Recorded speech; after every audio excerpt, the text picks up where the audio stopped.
great insights, and I hope you have lots of energy and motivation now that you've taken from that. And there's a company that's already done that we're going to look at now. It's about virtual image processing. Sasha said it's always important to know what model you're using and how you train the model.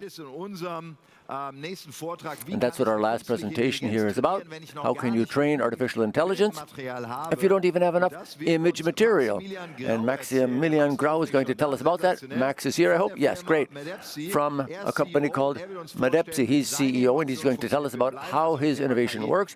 We're sticking to the subject of AI, and I'm really happy that he's here.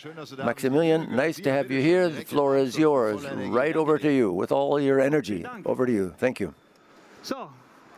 Thank you. Well, first of all, Sascha Lobo for that great presentation. It was very interesting. I'd like to pick up on where he left off. My name is Maximilian Grau. I'm founder of this startup called Medabsy from Dingolfing near Munich, and we want to do visual quality checks much faster with digital twins and artificial images. But first of all, let me tell you about our startup. My name is Maximilian Grau, or just Max.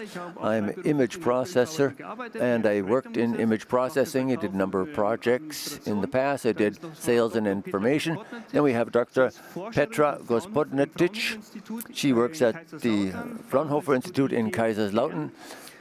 Fraunhofer Institute, ITBM, 10 years of experience in research on digital twins and artificial images for quality checks. And then Richard Metzler has been programming for many years, experience in web-based programming. And Trang Nguyen, she's our financial expert. Okay, what's our motivation? What do we want to do as a startup? Well, it's about visual quality checks in production. In production, products are made. You see that here at EMO, at the trade show, a lot of companies that produce products like milling heads, lathe parts, and so on. And these have to be checked in production. Now, my first impression was, okay, probably they use sensors, for instance, camera-based sensors. But as a rule, in fact, currently around the world, there are 35 million people who check the quality of products manually.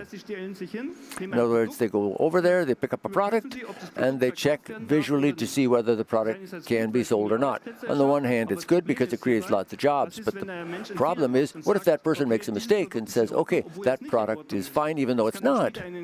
Later on, it could cause lots of damage or even hurt people. So the question then is, why aren't these tasks automated with sensors and camera systems? And the reason is because each and every project with a camera system entails a risk. So you can't just go buy a camera from some warehouse and implement it in your machine and everything will work. No, every time it's like a tailor-made suit, a custom suit, and the reason for that is this.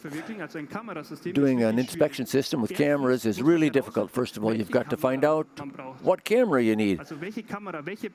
What camera, what lighting, what optics. Normally you go to a laboratory, you've got a product, you test different cameras, different types of illumination until the image is good. That process takes too long, sometimes weeks and months.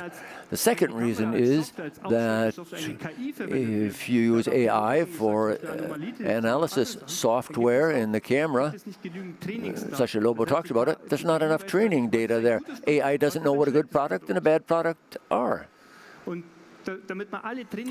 And in order for you to have all the training data, sometimes it takes several months, even years, when customers confirm this to us. So that means putting a camera system in production, integrating it there, takes a long time and it's expensive. And it's a long physical process. So we thought, hey, couldn't we digitize this process? For instance, in design, a lot of processes are being digitized when you do your design work. We said it's possible, and this is what we want to do. We, Medabsy, we want to produce software, CAD software, for machine vision, for image processing.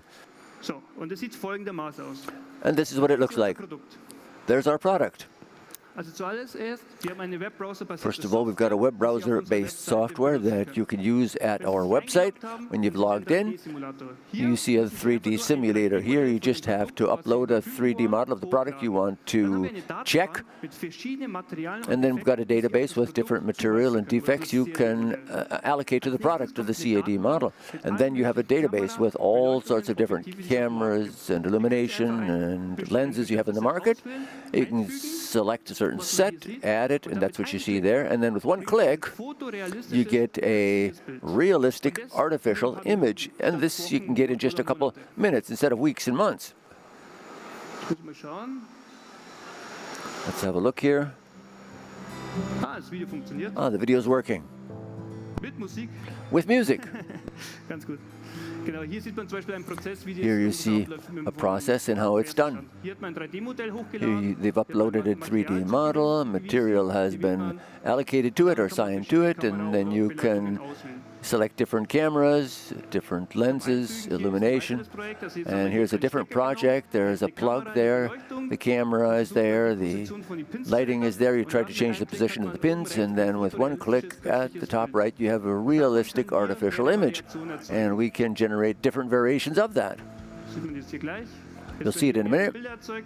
Now several images are going to be generated. There you go. And here you have several artificial images. Normally, you'd have to prepare these plugs by hand and then take some pictures with a camera, and that is a long process. And we can do it in just a couple seconds or minutes.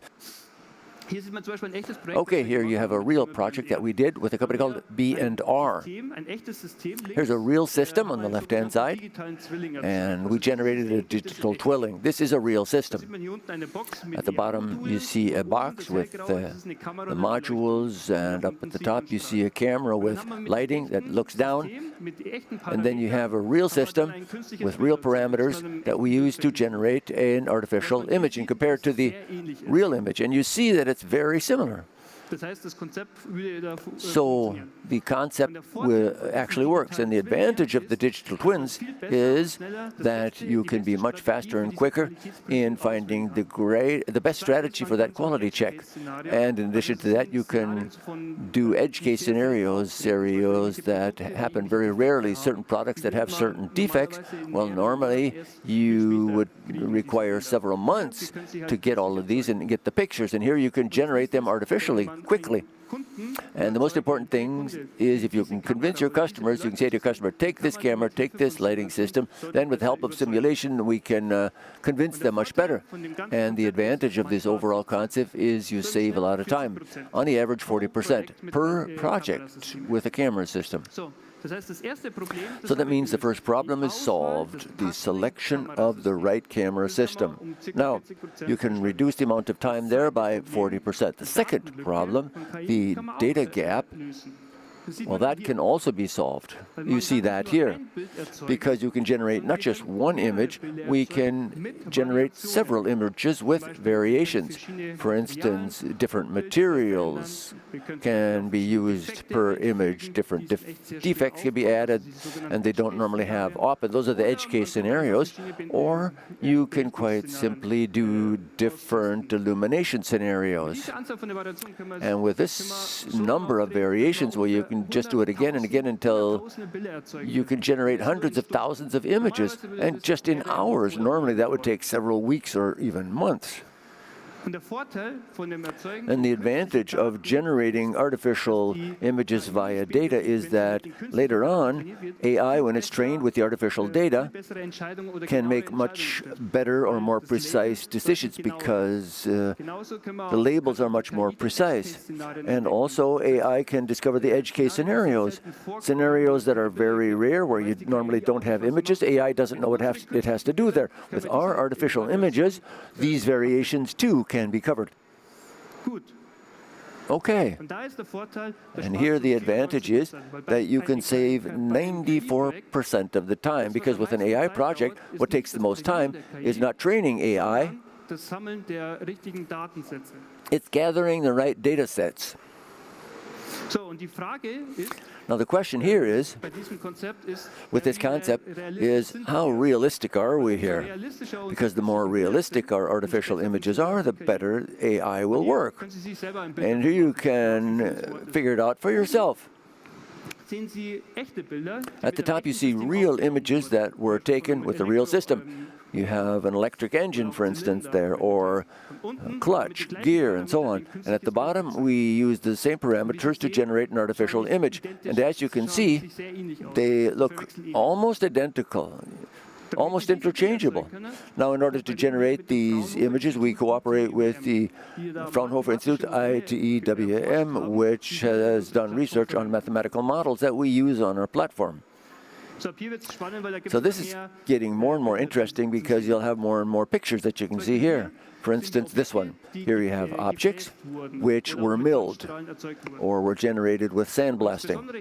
And what's special here is you see the real images at the top and the parameters. You know the milling head and you know the diameter in millimeters and the speed. And then if you use the same parameters at the bottom, you see that we generated artificial images with those. So as you can see, the lighting is going back and forth, so you can see the reflection features, and the images look very similar, so we can generate these precise images with the right parameters. Another example, more images. These are drills, drill bits, and they have a diamond coating. Now, real images were generated here, and then with Fraunhofer technology, we generated synthetic images too. And as you can see, the images are very, very similar. And last but not least, using Fraunhofer technology, we worked with casting materials. With casting materials, you always have cracks again and again. That's what happens there. On the left-hand side, you see the real images. On the right-hand side, you see cracks that were generated artificially. And what's especially interesting here is that you can set the parameters. So how long is a crack? How deep is a crack? How many different branches does it have? And so on and so forth. So you don't have to first generate the real images with the different fractures or cracks. You can do all of this artificially. Another example, barcode. This is a project that I had. I was an image processor, and we had to check the quality of barcodes. How thick is the barcode on the product? Because there's an ISO standard for that, and if you don't adhere to it, then the barcode, the product, basically has to go out as scrap. Now, it was always difficult to make sure that the barcode stickers were created in the necessary quality, and we can create them artificially. On the left-hand side, you see the black area, and the black part of the barcodes is quite strong on the left-hand side, and it gets weaker and weaker to the right. And this shows you that you can use this then to have your software check the barcode. Another example, calibration of camera systems. This is a checkerboard pattern that's used so that certain parameters of the camera set can be calculated. And this process takes a long time to generate pictures of the checkerboard pattern, and we really accelerate the whole thing dramatically. Another example, products from the pharmaceuticals industry. What you see here, these are completely artificial images that were generated with our software. And you can train AI with this. You can say how many of the red ones, how many of the pink ones, how many of the different colors are in that pattern. Now, what we offer is software as a service. We offer licenses, and our customers can then, during a certain amount of time, use our software. And with that license, you can generate as many realistic images as you want, and we offer services too. If you only want to have the images, we can do that, but our main business model is offering licenses. And another thing that we got got, people have asked us about it, is a white label solution. What does that mean? Well, our software can run on their websites with their brands, their logos. So if you make cameras, lighting, or lenses, if you're a company like that, you can use our software so you can accelerate your sales process. So you can do simulation to convince your customers that they should take this product or that one, rather than having everything set up every time in real life. And the last thing is we can put your components into our component database so that other customers can use your components, your cameras, and so on. And for this, we've got very strong partners. Or, for instance, B&R, we have 150 components from Kova, and TPL Vision 2, we've got a contract with them for another 120 components. And as of this week, exclusive news, we now have a contract with Büchner Lighting Systems for another 70 components that we're putting into our database. So your takeaways here: why digital twins? Why synthetic images? Why this artificial image processing? Well, the main advantage is you can simulate lots of different systems, and you just need a computer instead of a laboratory with 200 or 500 components. So you dramatically accelerate your image processing. And secondly, a lot of training images can be generated. You can generate the training data too. You don't have to wait for weeks and months until you have the real images. And last but not least, if you're an optical component manufacturer, you can dramatically accelerate your sales. If you want to, you can follow us on LinkedIn. We regularly post our new products there, or information about our products and what you can do with our products with digital twins and synthetic data.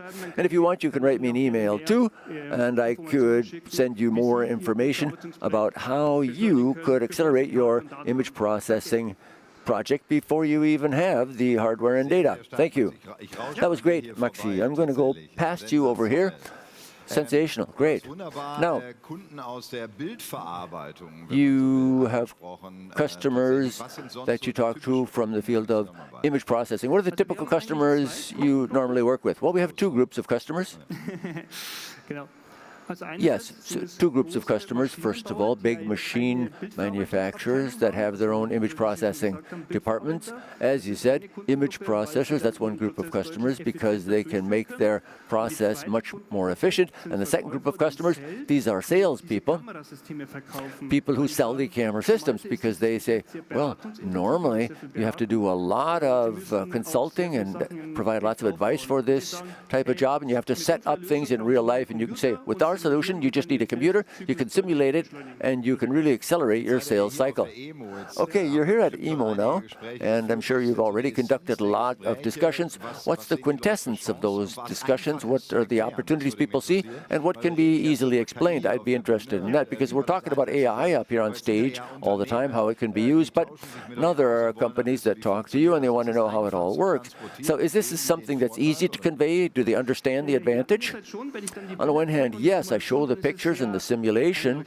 Well, it really is immediately understandable. And I think that's the way we've got to go. You've got to show the simulation. It's easiest to understand there. Okay, have you had any discussions yet where you've made more headway, new partnerships? Yes, we've already made appointments for new meetings next week. Now, let's look at this. For what type of products is it particularly suitable for? I'd like to hear about that. Well, that's the question. Great service. Okay, first and foremost, it's about material instead of product. And what we do is we use the technology from Fraunhofer Institute, and they are focused on metal products. Metal housing, a wrench or whatever, mainly something made out of metal. So we focus on metals and plastics. You mentioned Fraunhofer. Now they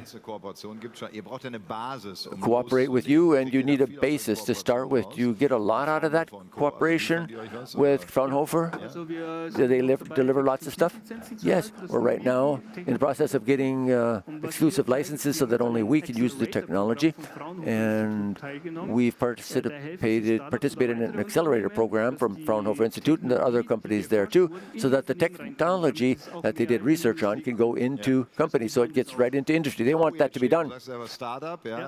You said you're a startup. Now, what do you actually need right now? Money, that's always something that you always need as a startup, but apart from that, in the stage you're in now, what would help you most take the next step? Well, it's like with all startups. We're in the startup area. I talked to a lot of the startups over there. We have customers, and we doubled our revenue compared to last year. We're already on the uprise, but the more projects we implement, the easier it is to get more projects. I think that's the best way to go. Okay, great. It was nice to have you here. Great. Thank you very much. And now, Luca.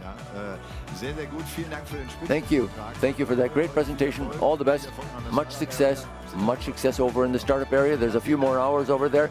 Thanks. Great.